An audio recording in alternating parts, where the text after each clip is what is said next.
Almost 50 years after the killing of an IRA commander, the trial of two former soldiers, now in their 70s, collapses. Joe McCann was shot in the back in the Troubles in 1972, but supporters of the defendants say this case should never have come to court. They came over here to prevent civil war, they served their country, and for them 50 years later to be in court on the stand for murder, I think is shocking. For the family, though, justice, they say, has not been served. The judge was right when he used the word appalling to describe the failure of the state at all levels in relation to the murder of Joe McCann. It's a case that could have significant meaning for other prosecutions. Also in News at 10 tonight. In the midst of India's COVID horror, the anguished choices of who should live faced by the nation's doctors. Where will we be able to go on holiday? A small clue tonight to the question we're all asking. Julie has a special report ahead of what could be a defining election in Scotland for the future of the Union. And now for some good news. I'm Boy George, in case you didn't realise. I'm doing some gigs very soon in the summer in these beautiful stately homes. And I'm turning 60. That's something to smile about.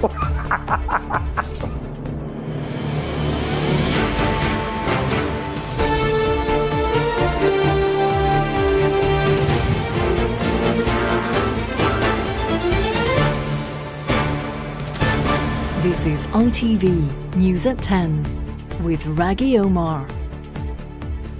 Good evening. Putting old soldiers on trial over killings in Northern Ireland during the Troubles there half a century ago has inflamed anger among supporters of the military and among those who believe justice for their loved ones should have come far sooner. Today at Belfast Crown Court, the trial of two former paratroopers, now in their 70s, collapsed. The judge said past interviews they'd given could not be used in court. The two were acquitted when the prosecution offered no more evidence against them. The daughter of the IRA man shot said there had been an appalling failure by the state over his death. The former Veterans Minister, Johnny Mercer, said it meant the soldiers could live the rest of their lives in peace. The Public Prosecution Service now has to work out whether it can still bring similar pending cases to trial.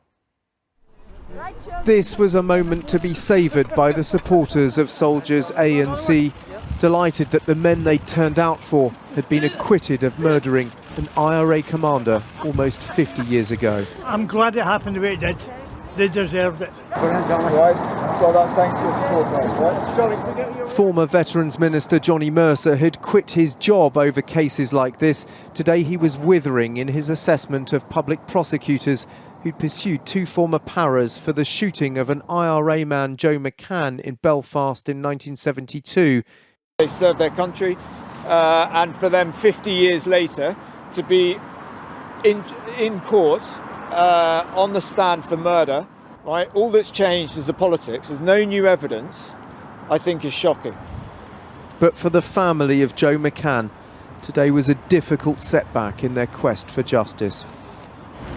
The judge was right when he used the word appalling to describe the failure of the state at all levels in relation to the murder. The shooting of the IRA commander Joe McCann, pictured here with a rifle near to where he was shot, happened at the height of the Troubles. McCann commanded the official IRA's 3rd Belfast Battalion. He'd been personally involved in several attacks on British soldiers. His funeral was attended by the official IRA's Chief of Staff. The 27-year-old was unarmed when he was shot in the back as he tried to evade arrest.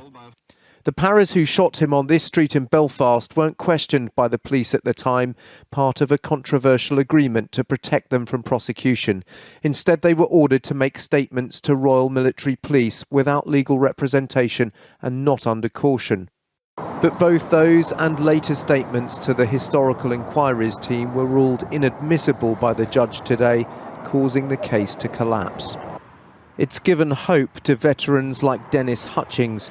He's dying from kidney failure, but is still facing trial for the 1974 death of Pat Cunningham, who had learning difficulties and was shot as he ran away from an army patrol. Dennis Hutchings has always denied he was to blame. It's crazy. I mean, how can people, witnesses and everything else, remember? you know, the detail of what happened 50 years ago. You know, especially when, as a soldier, and you're on a patrol and you're in a hostile area, which it all was, and you have seconds to make decisions.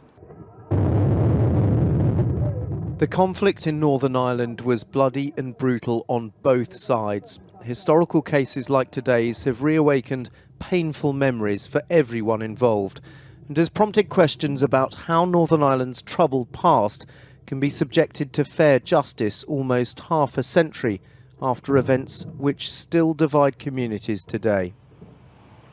And Dan is still in Belfast. I suppose, Dan, the real question is how many of these other cases that you were pointing out could this affect?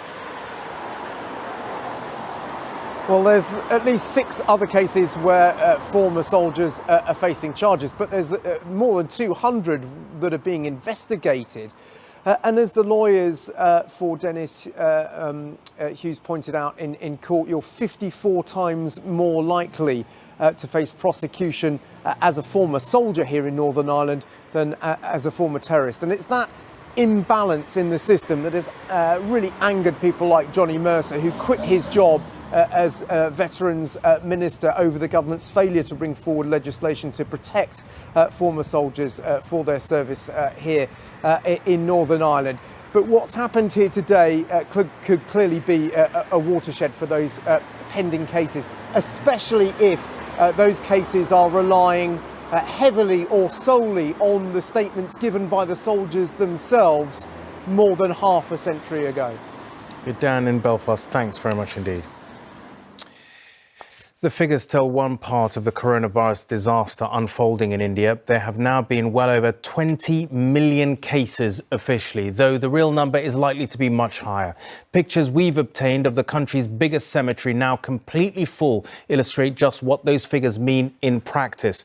The hugely popular IPL Cricket League has finally been suspended. The country's opposition leader says a national lockdown is needed. The Prime Minister, Narendra Modi, is hoping vaccinations will be enough, yet they are in short supply. While India's Hindus are short of wood to cremate their dead, the subcontinent's Muslims are running out of land in which to bury theirs. The Islamic graveyard of Jadid Qabristan is India's largest and Delhi's oldest, and because of coronavirus, it's now full. 97 years after the first funeral took place here, these were a few of the last burials, which we filmed with the family's permission. One precious remaining plot had been reserved for a disgraced former member of Parliament. Even in death in India, there's a hierarchy. All the burials happen quickly because of fear of infection and because there are so many funerals each and every day. When I see relatives starting to cry, I can't help but cry too, said an overworked grave digger. I wish there was no need for a job like mine.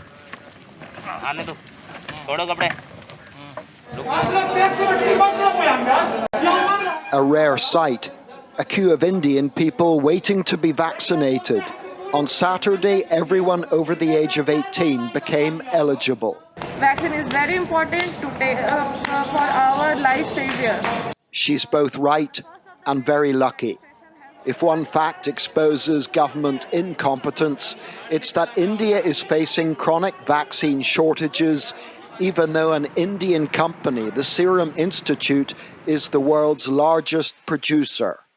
Late last year, we interviewed the boss. I just hope that I can now perform and deliver on all these big promises that we've made.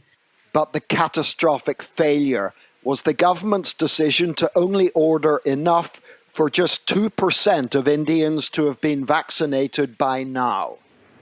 Mr. Poonawalla had to flee to the UK because of threats, though now he appears ready to return home to oversee a ramp-up in production. We need to start vaccinating like our lives depend on it, because this, even after this wave, it's not going to be the end of the pandemic. In the meantime, amidst all the shortages, doctors are having to make heart-wrenching choices. And this job of choosing whom to save, whom to let die, I cannot do that job. The short-term prognosis for India is dire, not least because some experts believe there are 10 times as many infected people as official case numbers suggest. Another of the last funerals at the Delhi cemetery. A mother whose son said the family's grief was compounded by the fact they weren't notified by the hospital and only found out she'd passed away when they went to visit her this morning. India is struggling to keep track of its dead. John Irvine, News at 10. Anyone hoping for a foreign holiday this summer will have to wait a few more days to find out where they might be able to go after the May the 17th. But today there was a bit of a clue. The advice on non-essential travel to Portugal, the Canary Islands and some of the main Greek islands has now been downgraded, though of course no one can go abroad on holiday officially just yet. It is still illegal to go on holiday, but there was a hint today about where soon it might become easiest to visit. The Foreign Office is no longer advising against non-essential travel to here in Portugal, the Canary Islands and some Greek islands. A government decision is due later this week. Julie doesn't know if her Italian wedding will be cancelled for a second year running. I think with the situation I'm in, we postponed from last year in good faith, and we still don't know if we're going, whether it's going to be green, amber or red. Britons are expected to be allowed to travel abroad again from May the 17th. A traffic light system will class countries as green, amber or red depending on factors including coronavirus case rates. Places like Iceland, Portugal and Malta have low rates similar to the UK and are likely to be green. But they're far higher in holiday favourites, Spain, Greece or France. So for the moment, that's likely to mean quarantine from there on return. The travel agent Thomas Cook says bookings are up from midsummer. But even if the country is deemed low risk, holidaymakers will need to fork out for at least one pricey PCR test when back in the UK, something the company's boss questions. I would like to see, looking at people who've been vaccinated more than once, how much testing is really needed if they come back in from a green country. Children and parents who have been testing twice a week for the last 3 months, do they really need to be tested again? Uncertainty reigns. The European Commission would not confirm if UK citizens will be allowed to travel freely to the EU, with the British government being equally coy. I'd urge people to wait a few days until we have that announcement, and that will give people the details they need. Initially, not many will be given the green light, but by the summer, the options available should be significantly more enticing. Richard Pallow, News at 10. Watch this space. A male and female police officer have gone on trial for beating the former Aston Villa footballer Dalian Atkinson to death. The court was told that PC Benjamin Monk tasered Mr. Atkinson for 33 seconds, more than 6 times the normal burst. It was also told that the PC kicked Mr. Atkinson in the head at least twice, hard enough to leave the imprint of his shoelaces on his forehead. Also on trial, PC Mary Ellen Betley Smith, who is alleged to have hit him with her truncheon. Atkinson on the pitch in an Aston Villa shirt. Dalian Atkinson was a hero to his fans. This, perhaps his finest moment. And that's a superb individual goal by Dalian Atkinson. But prosecutors say he died a victim of an unlawful attack by a police officer. PC Benjamin Monk of West Mercia Police is on trial accused of murdering him by tasering him excessively and then kicking him in the head as he lay on the ground. In August 2016, he and his colleague had been called to this street in Telford in the early hours of the morning. Dalian Atkinson had turned up at his father's house, behaving erratically, shouting in the street and claiming to be the Messiah. PC Monk used his taser on him twice, but it didn't work. With Dalian Atkinson advancing towards him, the court was told PC Monk then fired his taser a third time.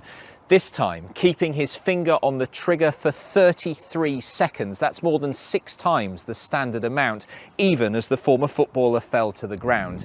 He is then accused of kicking him so hard that the imprint of his laces was left on Dalian Atkinson's forehead. The court was told that when more officers arrived, one saw that PC Monk had his foot on Dalian Atkinson's head. He died an hour later. He had serious health problems, but prosecutors claim it was the taser and kicks that killed him, telling the jury, in kicking Dalian Atkinson to the head, PC Monk can only have intended to cause really serious injury. He was no doubt angry that he'd been put in fear by this man. He chose to take that anger out on Dalian Atkinson. PC Monk denies murder and manslaughter. His colleague that night, PC Mary Ellen Betley-Smith, who he was also in a relationship with, denies assaulting Dalian Atkinson with her baton. They claim they used reasonable force to protect themselves. But the prosecution says witnesses saw Dalian Atkinson lying still and unresponsive. A jury will decide which version they believe. Ben Chapman, News at 10, Birmingham Crown Court. A week on from the discovery of the body of police community support officer Julia James, detectives have no obvious motive or suspect. The Chief Constable of Kent is now warning local people to be, as he put it, very, very careful. Julia James disappeared whilst out walking her dog. Her body was found in a wood near her home in Snowdown. She'd suffered head injuries. Her colleagues in the force have promised to do everything they can to catch her killer. This evening, candles were lit in her memory. Her daughter had asked for them to be placed outside people's houses at 7 o'clock rather than holding a vigil, which would need policing. A lot has changed since 2014, when Scotland voted against independence by 55% to 45%. If, as Nicola Sturgeon hopes, Thursday's Scottish parliamentary elections result eventually lead to another referendum, there will be many asking how we got here. The answers include Brexit, Boris Johnson becoming Prime Minister, and the contrast between his handling of the pandemic and hers. Scottish nationalists hope a stronger sense of Scottish identity will translate into votes and ultimately independence, as Julie has been hearing. The calm waters lapping the ancient rocks of Fife belie the political storm which could be coming and which could ultimately redefine this nation's place in the world. For one of Scotland's most famous writers, Val McDermott, this landscape is inextricably linked to her identity and her art. I think Scots do feel a very strong sense of where they belong. I think there's that sense of being bound up with the place.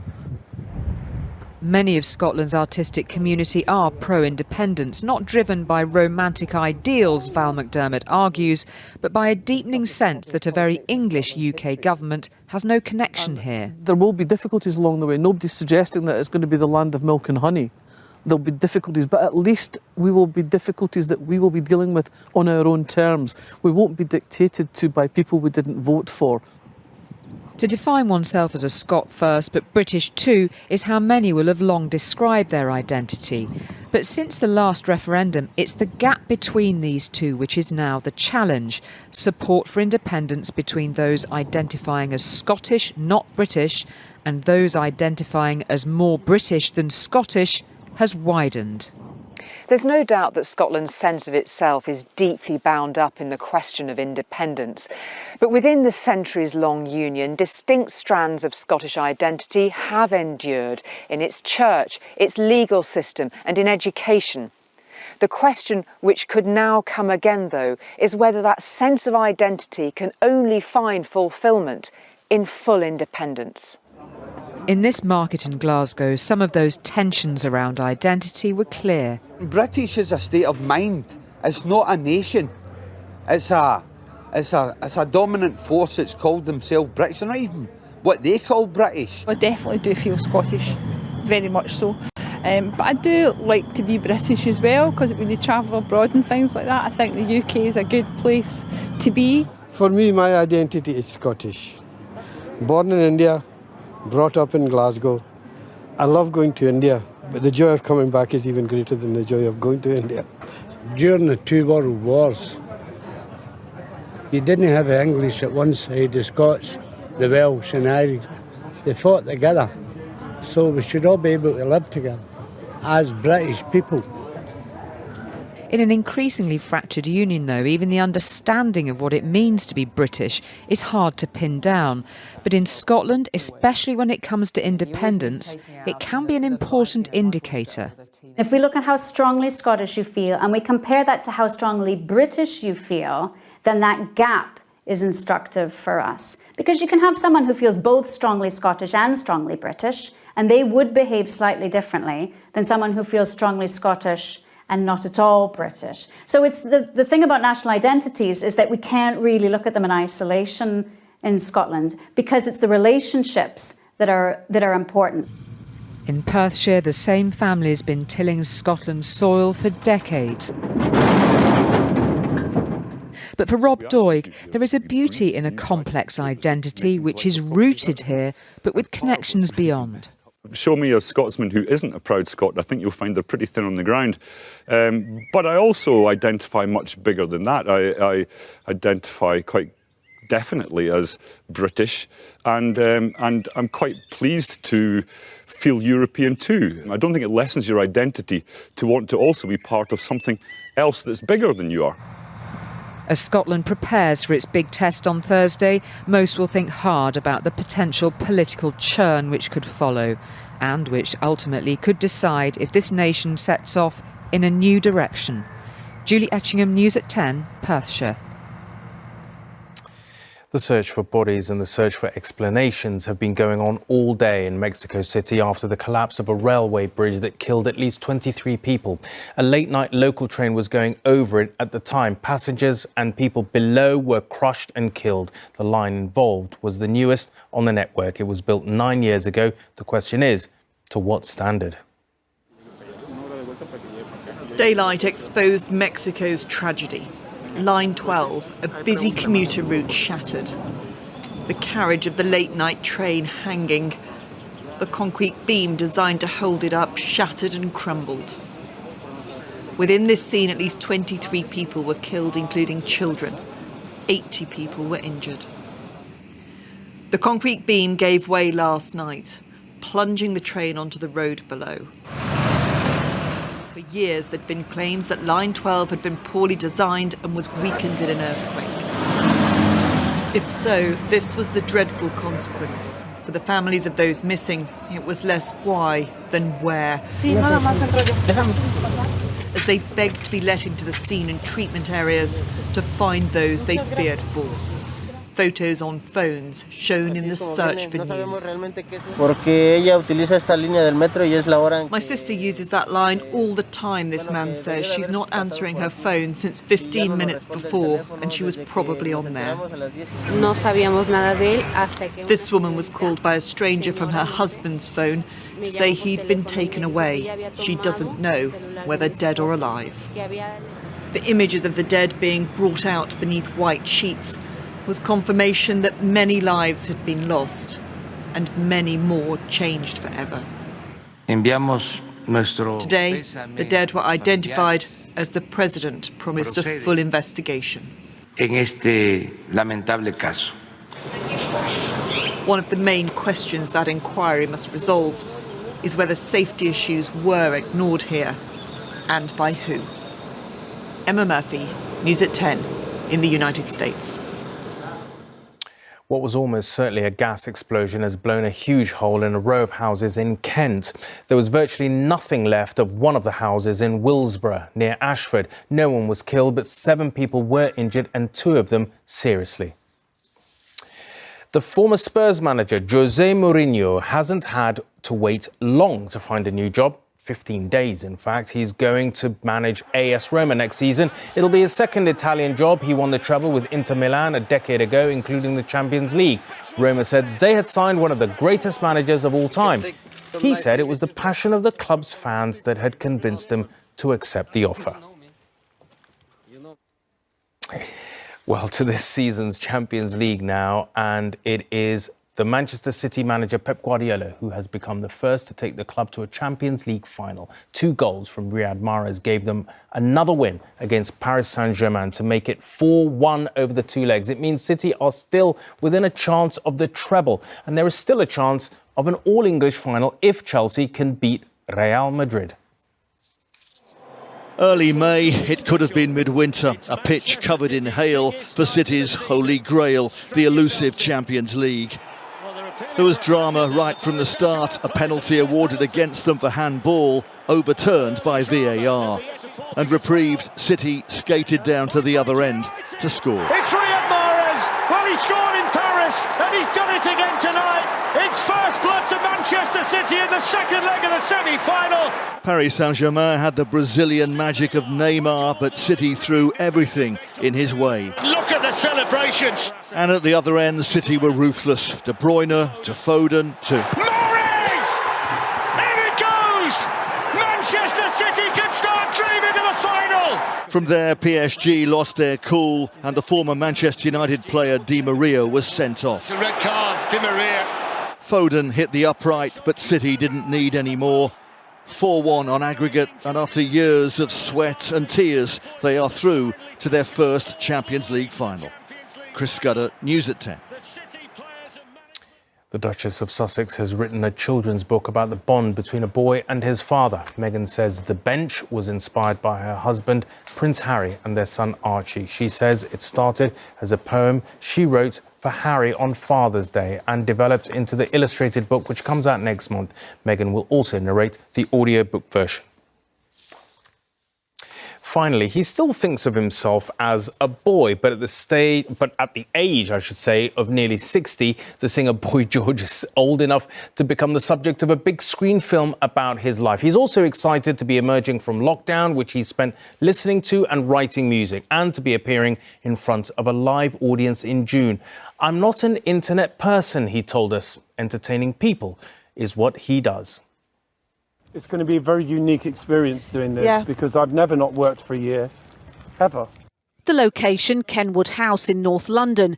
The event, Boy George and Culture Club, playing live next month after a pandemic-enforced absence. Although I've done a lot of stuff online over the last year, you know, I've been sort of engaging with fans online. I'm an in-person person. I'm not fit for the internet. I need to be seen.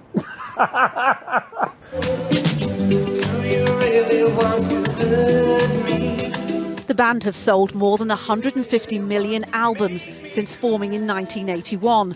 Now Boy George will be marking his 60th birthday at the concert. He's also releasing 60 new songs written during lockdown. As I've got older, I've kind of, you know, almost learned to appreciate it more, you know. And I think the gift of this year for me is really falling back in love with music in a way that I haven't since I was about 16. You know, it's been a real interesting year for me. Do you feel like you've got better with age? I actually think songwriting is a bit like grousing and bricklaying. You know, the more you do it, the better you get. He'll also be following in the footsteps of the likes of Sir Elton John by becoming the subject of a biopic scheduled this year. He and the filmmakers are looking for someone to play him. I loved the Elton John film and I loved Bohemian Rhapsody, you know, and I've always loved those sort of biopics, you know, and I never thought I'd have one made about me, so it's quite amusing. Is it just going to be a warts and all film, the highs and the lows? Warts? Who's got warts? You know, my stuff has always been out in the open, you know, and you know, that's neither a good thing or a bad thing. It just depends. And I'm not particularly fixated on the past. You know, I'm not really interested. That person was someone that, I sort of cartoonise that Boy George. I do a lot of art, you know, based around the old Boy George because I see him as a bit of a cartoon character. Are you still Boy George? Well, you know, it's just a name. I did think about changing it years ago, but now it's too late. You know, I'm still a boy.